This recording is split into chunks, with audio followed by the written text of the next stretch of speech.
자, 두 번째는 높임 표현이고요. 프린트는 3페이지, 4페이지에 10번까지 문제 내용입니다. 우리가 배웠던 교재 빠작에서는 126페이지 내용을 다루고 있어서 이것도 역시 참고하면 될 것 같아요. 종결 표현보다는 좀 빨리 설명하겠습니다. 자, 그럼 1번부터 볼게요. 1번, 높임 표현의 사용이 적절하지 않은 것은 틀린 거 골라야 되죠. 자, 할머니라는 높임의 대상을 모시고 왔다 자연스럽고요. 그 다음에 2번 볼게요. 선생님께서 오시라고 했어. 자, 이때 오시라고 했어라는데 지금 와야 될 사람이 누구죠? 혜민이에요. 선생님이 오시는 게 아니라 혜민이가 와야 될 상황이죠. 이때는 오시라고가 아니라 오라고가 맞고요.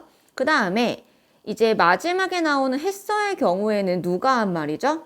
선생님께서 한 말이잖아요. 그렇기 때문에 했어가 아니라 하셨어 라고 바꿔줘야 됩니다. 그러면 얘가 일단 틀렸죠. 2번부터. 나머지도 볼게요. 작은 어머니께서 아기를 낳으셨어. 이 셨어 할 때 셨은 시었어니까 시가 있어요. 주체 높임 표현이 잘 나와 있죠? 설명 빼먹었는데 1번은 객체 높임법이 나와 있습니다. 지금 3번은 주체 높임법이 있는 거고 2번은 어차피 잘못된 거니까 따로 표시 안 할게요. 일단 4번 볼까요? 사장님의 인사 말씀이 있으시겠습니다. 라고 되어 있는데 시 있으니까 사장님의 말을 높이고 있는 거죠. 말씀이란 말도 썼고요. 그러면 얘는 주체 높임법 자연스럽게 됐고요. 그 다음 5번에 할아버지를 높이기 위해서 깨서 잘 썼고요. 돌아오셨다. 아까 얘기했죠. 시 들어 있습니다. 얘도 주체 높임법입니다. 2번 볼게요. 쉬웠을 건데 자 바로 쓸까요? 밥 먹었니와 같은 의미를 가진 높임법을 사용한다면 진지 드셨어로 끝나면 안 되죠. 높임법이니까 드셨어요. 아니면 잡수셨어요. 둘 다 가능합니다. 이렇게 썼으면 채점 맞다고 해주시면 되고요. 다음은 3번으로 넘어갈게요. 자, 3번 같은 문제가 잘 파악해야 되죠? 자, 그럼 바로 보기 두 번째 볼게요. 지금 보기 1은 사실 높임법 종류 3가지 설명하는 거잖아요. 그쵸? 이거는 여러분들이 읽었다고 전제하고 보기 2로 넘어가는 거예요. 자, 바로 볼까요? 나는 어제 할머니를 모시고 극장에 갔다. 그럼 이때 모시고가 높임 표현인데 누구 때문에 썼냐? 할머니를입니다. 을을 붙어 있으면 내가 목적어라 설명했을 거예요. 자, 목적어로 높이는 건 무슨 높임법? 객체 높임법입니다. 그럼 여기서 주체라고 기억에 써 있는 거 다 틀린 거죠? 그럼 4번하고 5번 중에만 고민하면 되는 거였어요. 쉽죠? 자, 니은 볼까요? 선생님께서는 자, 깨서가 나오면 제가 무조건 얘기했어요. 주체가 있다고 했죠. 게다가 계시다란 말도 완벽하게 주체 높임법의 특수어이기 때문에 얘는 주체 높임법이 있고요. 그 좀 더 보자면 일단 기억이든 니은이든 높임말은 아니잖아요. 그쵸? 그러면 듣는 이를 높이는 방식은 둘 다 없는 거니까 자 우선은 여기까지서 이미 답은 나왔습니다. 5번이에요. 그쵸? 자 그러면 디귿도 봐야겠죠, 당연히. 자, 그럼 디귿이 왜 객체랑 듣는 이가 맞는지 볼게요. 우선은 디귿에 선생님께, 자, 깨서는 주체이지만 깨는 객체라고 분명히 얘기했었어요. 그래서 이거 구분하라고 했었죠. 자, 객체 높임법 있는데 선생님 때문에 쓴 말이잖아요. 이거는 에게, 그러니까 이제 부사 때문에 이제 높임말이 나와 있어서 객체 높임 맞고요, 우선은. 그 다음에 여쭤보다 이것도 객체 높임법의 특수 어휘입니다. 그리고 좀 더 볼까요? 마지막에 왔습니다라고 써 있는 걸 보니까 존댓말이잖아요. 그쵸? 이거는 듣는 이를 높이는 상대 높임법도 같이 있는 거죠. 그러면 디귿의 5번 선지의 디귿 설명, 객체 듣는 이 맞으니까 5번 답이 확실히 맞겠습니다. 3번 끝이고요. 자, 다음은 4번 문제 볼게요. 요것 좀 어려웠을 것 같은데 내가 상대 높임법 설명할 때 이렇게 말했어요. 격식하고 비격식을 구분하는 가장 중요한 기준이 되는 건 요의 쓰임이에요. 이걸로 구분하면 일단 한결 편해지죠. 왜냐하면 처음부터 내가 4개를 다 외우고 뭐 2개를 외워서 6개를 외우고 이런 거는 사실상 비효율적인 방식이기 때문에 요의 유문화, 그러니까 요를 사용했을 때 자연스럽고 안 되고 이런 식으로 좀 일단은 구분할 수 있어요. 웬만한 문제는. 그래서 상대 높임법 문제도 이렇게 접근하면 좋을 것 같습니다. 자, 그러면 일단은 알맞지 않은 걸 골라야 되는데 우리 뭐부터 봐야 되죠? 여기 비격식체에 있는 요거부터 봐주면 편하죠. 자, 미음의 해체예요. 반말이죠. 해요체는 존댓말일 거고요. 자, 여기 요 써 있는 거 보이죠?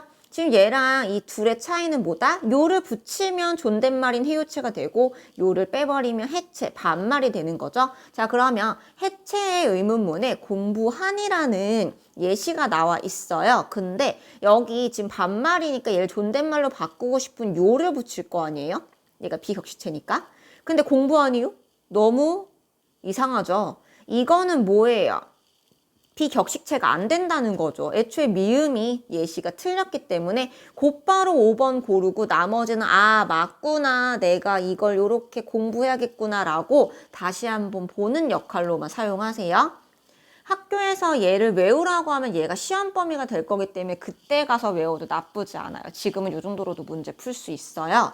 자, 그러면 이제 좀 궁금한 학생들은 이제 도대체 그럼 미음에 써있는 이 공부하니는 자, 일단 이게 자연스럽지 않았던 거니까. 그럼 공부하니는 무슨 체냐라고 물어보는 경우가 있는데 얘는 뭐냐면 해라체예요.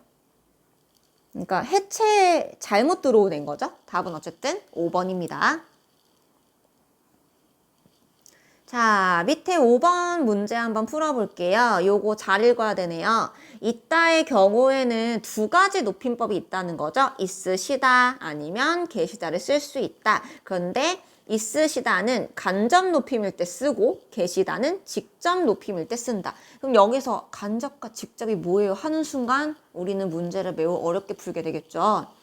간접 높임은 뭐다? 주체가 가지고 있는 물건이라든가 가족관계라든가 아니면 신체 일부를 높일 때 있으시다라는 간접 높임을 쓸 수 있다는 거고요. 직접 높임은 사람이라 생각하시면 돼요. 그 사람을 직접 높인다. 그럼 우리는 어떻게 구분하면 돼요? 직접 높임인지 아닌지를 따지는 거예요. 자, 그러면 밑에 어차피 계십니다만 잔뜩 나와 있어요. 그럼 이 말은 적절한 걸 골라야 되니까 얘가 사람을 높이지 않으면 잘못된 거겠죠? 자, 그러면 계십니다를 일단은 제가 밑줄을 쳐볼게요.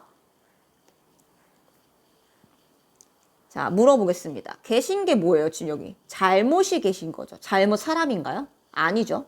예, 간접 높임이어야 되는데 잘못 써 있는 거니까 이 잘못은 어떤 거예요? 있으십니다입니다. 자, 밥을 짓고 계십니다. 누가 밥을 짓고 계시죠?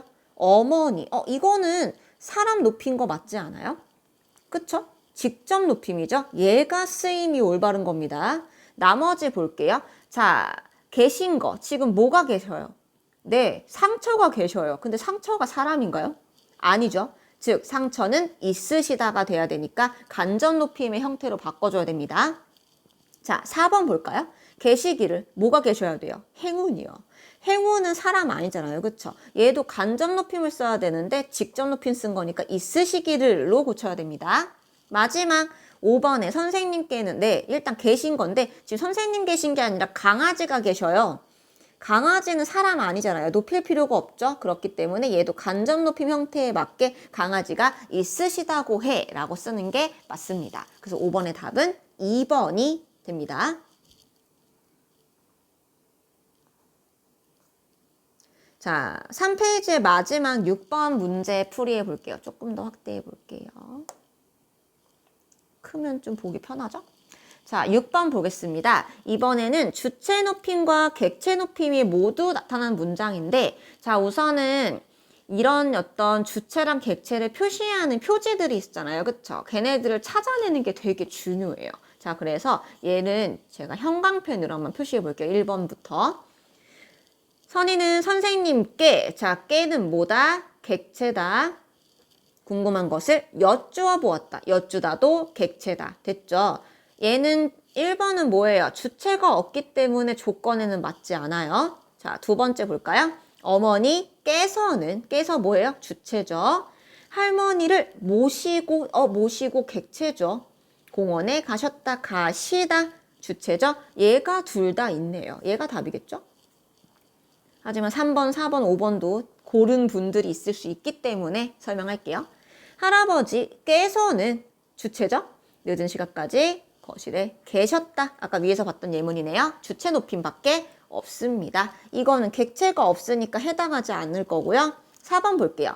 저는 담임 선생님을 뵈었습니다. 자, 우선은 뵙다라는 말은 언제 쓴다? 객체 높임일 때 써요. 그런데 저는 배웠습니다 이런 걸 보니까 우선은 이거 외에는 더 이상 높임법이 없어요. 그쵸? 일단은 주체는 없습니다.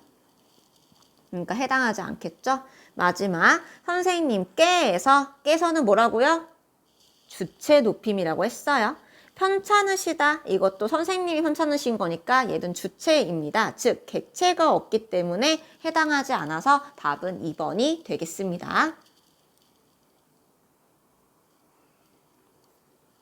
자, 4페이지 나머지 것도 이제 확인해 볼게요. 7번부터 봐야 되죠? 자, 7번에 주체, 객체, 상대. 문제 뻔해요. 얘네들 찾는 문제가 나오거나 다 드러나는 문장 찾거나 거의 문제 유형이 비슷비슷합니다. 자, 그럼 바로 보도록 하죠. 이것도 역시나. 이거는 셋 다 있어야 되네요. 그러면 기본적으로 상대 높임법이 나타난다는 건 존댓말이 나와야 돼요. 됐죠? 그럼 존댓말이 아닌 거 빼야겠죠? 3번 오겠니? 일단은 빼는 거죠. 물론 얘도 상대 높임법이 없진 않아요. 반말도 상대 높임법이었잖아요. 그쵸? 근데 우선은 존댓말이 아닌 건 제외해보고요. 자, 이제는 주체랑 객체가 다 있는 것만 잘 찾아보면 되겠죠? 1번 볼게요.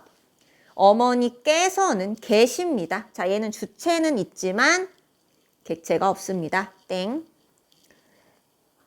자, 2번 선택지 볼까요? 아버지께서 손님을 모시고 이거 다 있는 것 같은데요. 그쵸? 그러면 답은 2번이 되겠습니다. 자, 나머지도 일단 보도록 하죠. 아까 제외했던 3번도 객께 갖다 드리고 있는데 여기서는 우선은 어차피 반말이라서 뺀 거긴 한데 그냥 쉽게. 근데 얘는 어차피 주체가 없긴 했어요. 원래는 반말이라고 빼면 안 돼요. 얘도 상대 높임법에는 해당해요. 자, 그 다음에 4번 볼까요? 선생님께 말씀 드릴 것이 있어 왔습니다. 자, 께 드리다. 이거는 객체 높임법이잖아요. 근데 주체가 없으니까 애초에 해당 사항 없죠? 그 다음에 5번 볼게요.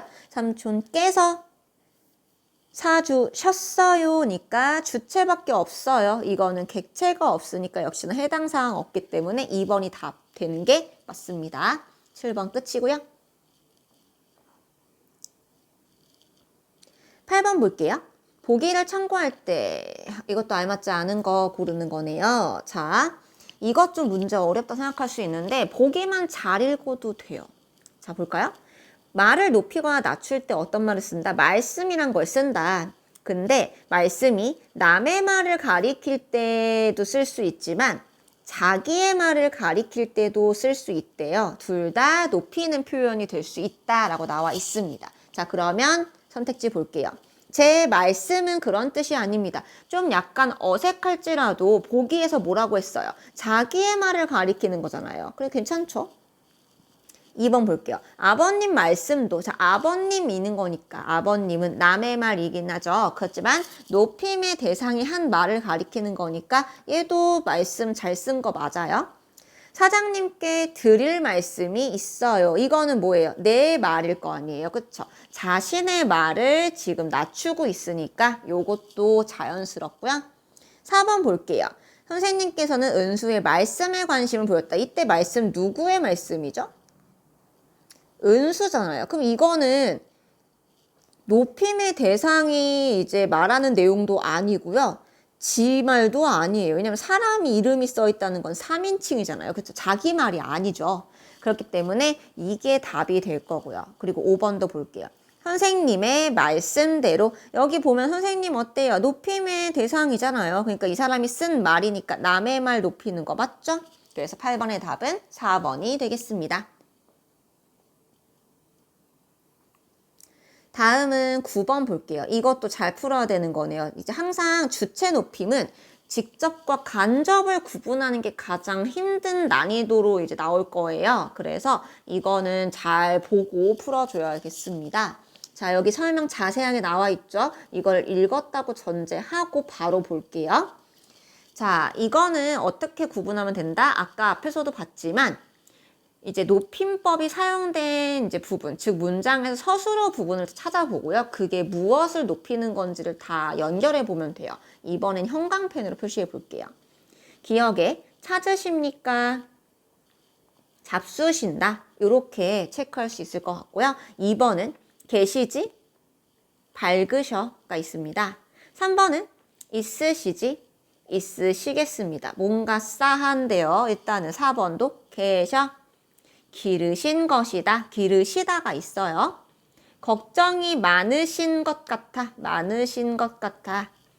그 다음에 주무셨어요. 요렇게가 높임법입니다. 자, 그러면 기억이 뭐예요? 사람을 높이는 직접 높임이고 그 외에 다른 걸 높이면 간접 높임이라고 했어요. 그쵸? 영어를 써봤어요. 자, 간접 높임인데, 자, 그럼 이거 구분해 봐야겠죠. 알맞게 짝지어진 걸 또 보는 거니까. 기억부터 보겠습니다. 찾으십니까? 누가 찾아요? 손님이죠. 손님이 찾는 거니까 얘 사람 높인 거잖아요. 그러면 직접 높임인 거 맞습니다. 그럼 니은 볼게요. 니은은 간접 높임이 와야 돼요. 그런데 잡수신다. 누가 잡수시죠? 할아버지. 할아버지 사람 아닌가요?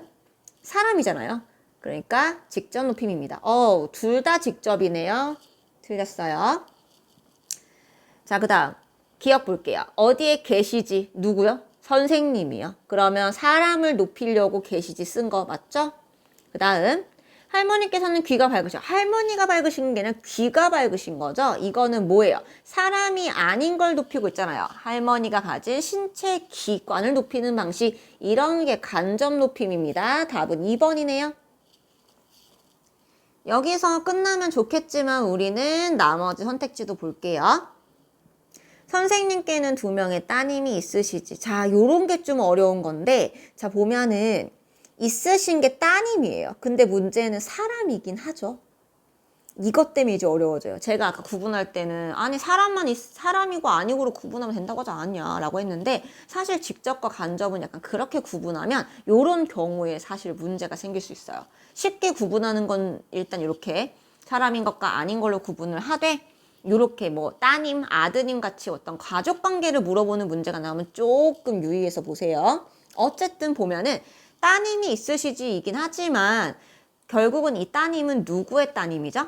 선생님이 이제 선생님의 가족관계에 해당하는 따님이잖아요. 이거는 간접 높임으로 보시는 게 맞아요.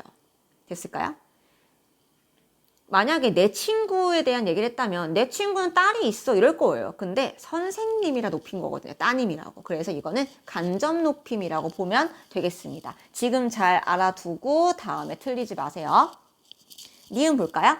있으시겠습니다. 뭐가요? 말씀이 있는 거예요. 얘는 사람 아닌 거 맞으니까 자연스럽게 간접하시면 돼요. 즉 3번의 기억 선택지 부분만 약간 이런 식의 유형만 나오면 주의하면 되겠습니다. 알겠죠? 그 다음 4번 볼게요. 책을 읽고 계셔. 누가요?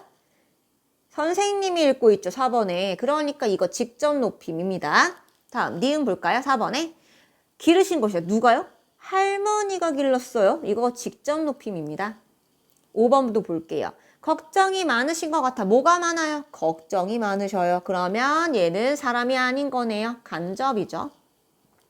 마지막 주무셨어요네요. 그쵸? 주무셨는데 누가 주무셨죠? 아버지예요. 사람 높였죠? 얘는 직접 높임이었습니다. 결국 답이 2번인 건 증명됐어요. 그런데 나머지 이해 안 되는 분들은 이렇게 끝까지 봐서 설명 잘 기억해 두세요. 자, 4페이지의 마지막 문제입니다. 높임 표현의 사용이 적절한 것은이니까 맞는 거 골라야 돼요. 우리 이제 문제 풀 때 맨날 틀린 거랑 맞는 거랑 이런 거 자꾸 헷갈려 하는데 그거 헷갈리면 되게 슬퍼집니다. 자, 어쨌든 높임 표현의 사용이 알맞은 것은 그러니까 잘못된 거 다 없애야겠죠? 자, 1번에 잘못된 거 뭐예요? 자는 거 아니죠, 아버지는. 주무셔야죠. 잘못된 거. 그 다음에 2번 볼게요. 할아버지, 아버지는 지금 서재에서 책을 읽고 있습니다. 자, 책을 읽고 있는 건 누구예요?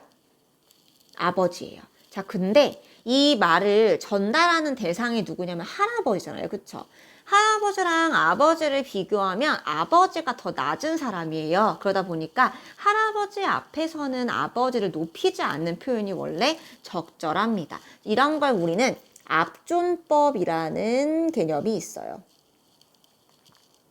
자, 근데 이거는 학교에서 압존법을 배우는 경우도 있지만 요즘 이제 교육과정에서는 안 배우는 경우가 훨씬 많아요. 그래서 그냥 2번이 맞다라고만 기억하시고요. 나머지가 아닌 게 좀 더 중요한 거니까 그걸 짚고 넘어갈게요. 자, 3번 보겠습니다. 진지를 먹고 계시면 안 되죠. 드시고 잡수시고 계셔야겠죠. 그 다음에 4번 볼게요. 할머니께서 아프시는 게 아니죠. 편찮으시죠. 자, 5번 볼게요. 선생님께 물어보면 안 되죠. 여쭤봐야죠. 그래서 틀린 거 다 뺐더니 사실상 답은 2번이긴 합니다. 이게 대부분 학생들이 2번을 책을 읽고가 잘못돼서 읽으시고인 거 아닌가라고 하는데 압존법이라는 개념에 따르면 이거는 이제 할아버지 앞에서 쓰는 말이라 아버지를 낮춘 거는 맞는 말입니다. 자, 높임 표현 여기까지입니다.